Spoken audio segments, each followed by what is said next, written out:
6, 7, 8 साल के बच्चों का वो एक्सपोजर लेवल है जो पहले 14, 15, 16 की उम्र में होता था। मेडिकल साइंस इस बात को मान चुकी है। मैं जितनी बातें कोट कर रहा हूं, मैं हवा में कोट नहीं कर रहा हूं, मेडिकल साइंस की रिसर्चेस के बेस पे कोट कर रहा हूं। आपको आश्चर्य होगा, आज से 1 महीने पहले एक रिपोर्ट आई है, लगभग पूरी दुनिया में प्यूबर्टी की एज 1 साल कम हो गई है, जिसको टीनेज बोलते हैं कि 13 साल की उम्र में टीनेज आती है, बच्चियों को मासिक धर्म शुरू होता है। दुनिया भर में उसकी एज 1 साल कम हो गई है। और ये ऐसे नहीं हो गई है, ये एक्सपोजर से होती है। लड़के भी जल्दी मैच्योर हो रहे हैं। जो हरकतें 15, 16, 18 में ठीक लगती हैं, किसी बच्चे के मन में भाव आने चाहिए, 8, 9, 10 में वैसी बातें हो रही हैं। ये तो फिर भी छोटी बात है। इसके बाद जो होता है तो बच्चे ही। एक्सपोजर बहुत बड़ा मिल गया है। जब वो नेट पे जाते हैं तो नेट पे जो पिशाच बैठे हुए दुनिया भर में, जो साइबर ठग हैं, जो साइबर क्रिमिनल्स हैं, वो इसी ताक में है कि बच्चे मिल जाएं। उनको पता है कि बच्चे का मनोविज्ञान क्या है। वो हैकर्स हैं, वो हैक कर लेंगे कि उस बच्चे ने क्या क्या सर्च किया है, उसकी पूरी कुंडली खोल लेंगे कि बच्चे का इस समय मन कहाँ अटका हुआ है। अगर 9, 10, 11, 12 साल का कोई लड़का है जो कुछ ऐसे वीडियोस देख रहा था या इमेजेस देख रहा था, उसमें भी देख रहे हैं कि कैसी रेस, व्हाइट रेस उसको पसंद है कि इंडियन तरह के लोग पसंद हैं, फिर उनकी तरफ से उसी रेस का वैसा ही सुंदर दिखने वाला व्यक्ति, फीमेल, और यदि कोई बच्ची है तो वो मेल, उससे इंटरेक्शन शुरू करेगा, उससे बातचीत होने लगेगी। धीरे धीरे उसको वो उलझाएगा अपनी बातों में। वो बच्चा तो माँ बाप से छुप के कर रहा है सब, माँ बाप को पता ही नहीं है।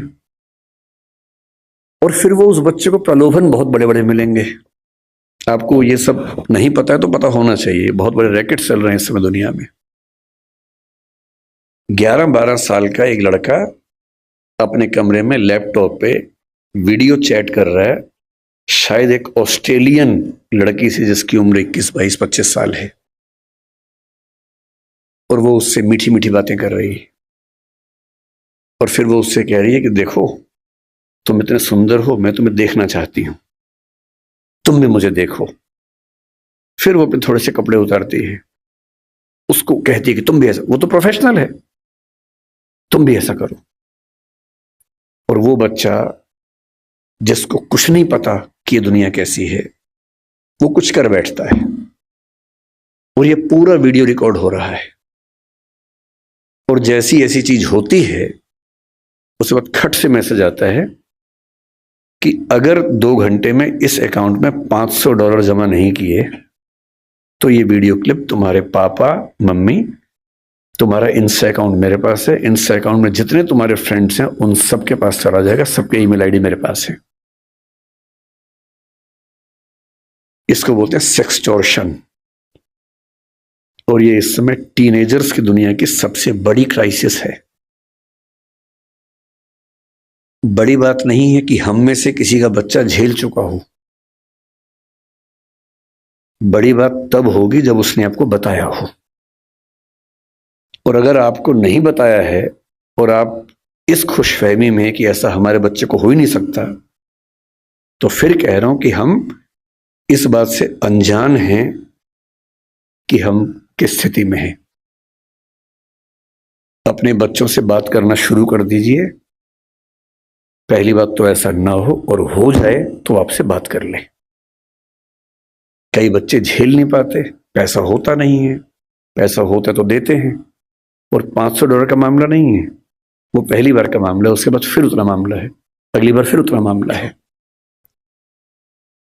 और ये ध्यान रखना है कि किसी बच्चे के साथ ये करने के लिए वीडियो रिकॉर्डिंग की जरूरत भी नहीं है। हम एआई के जमाने में हैं, डीप फेक से कुछ भी हो सकता है।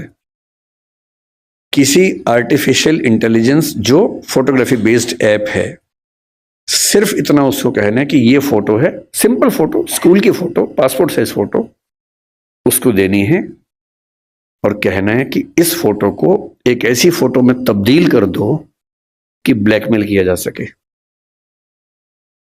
किसी के साथ भी हो सकता है। बस कल को कभी हम में से किसी का बच्चा हमसे ये कहे कि देखो पापा, देखो मम्मी, ये फोटो मेरी लग रही है पर मेरी है नहीं, तो उसको मारना पीटना नहीं है, भरोसा कर लेना है कि ऐसा हो सकता है। तकनीक इस लेवल पे है। और एक और टेक्नोलॉजी जो अभी पब्लिक डोमेन में नहीं आई है, कभी भी आ सकती है लेकिन बन चुकी है।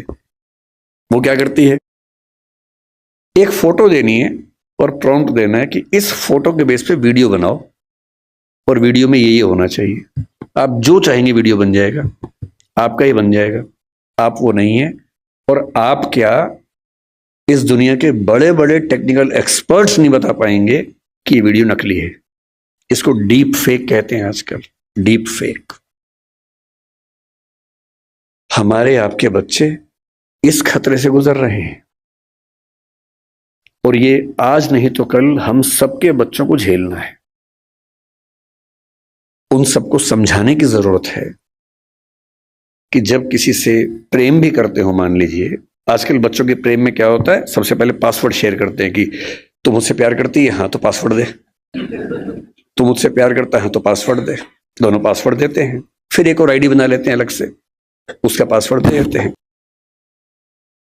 फिर उसके बाद भरोसा और कायम करना है। फिर रात को 2 बजे जब पेरेंट्स सो चुके हैं, फिर वीडियो कॉल करते हैं। भरोसा करती है, हाँ, तो फिर कपड़े उतार वीडियो कॉल पे।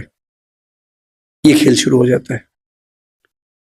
अपने बच्चों को समझाना है, दुनिया का कोई भी इंसान कितना भी भरोसेमंद हो, ऐसी गलती ना करे। लड़का हो तो वो भी ना करे, लड़की हो तो वो भी ना करे। और ये हमारी पीढ़ी निकल गई है, हमें नहीं पता कि ये भी खतरे होते हैं। हमारी पीढ़ी में एक सब खतरे थे ही नहीं, हमने कम से कम ये सब नहीं झेला। हमारी पीढ़ी में ये था कि गलती से आप कहीं हैं, नहा रहे हैं, किसी ने देख भी लिया, फोटो नहीं खींच सकता था। फोटो खींचने के लिए फोटोग्राफर बुलाना पड़ता था बाहर से, या तो हर आदमी फोन लेके घूम रहा है। और फोटो अगर खिंच गई, अगर आपको भी ऐसी मासूमियत आपके अंदर है कि मैंने फोटो खींच ली, मेरा फोन तो एयरप्लेन मोड पे है, मेरे फोन में ही है, बाहर तो गया ही नहीं, इसको बोलते हैं मासूमियत। अगर आपने फोन में फोटो खींच ली है और डिलीट कर दिया उसको, अगर आपको लगता है डिलीट हो गई, तो ये मासूमियत है।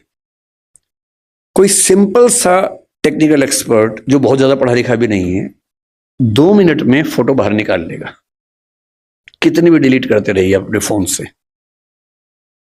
और एक बार इंटरनेट पर चली गई तो दुनिया की कोई ताकत उसको परपेचुअल मेमोरी से डिलीट नहीं कर सकती।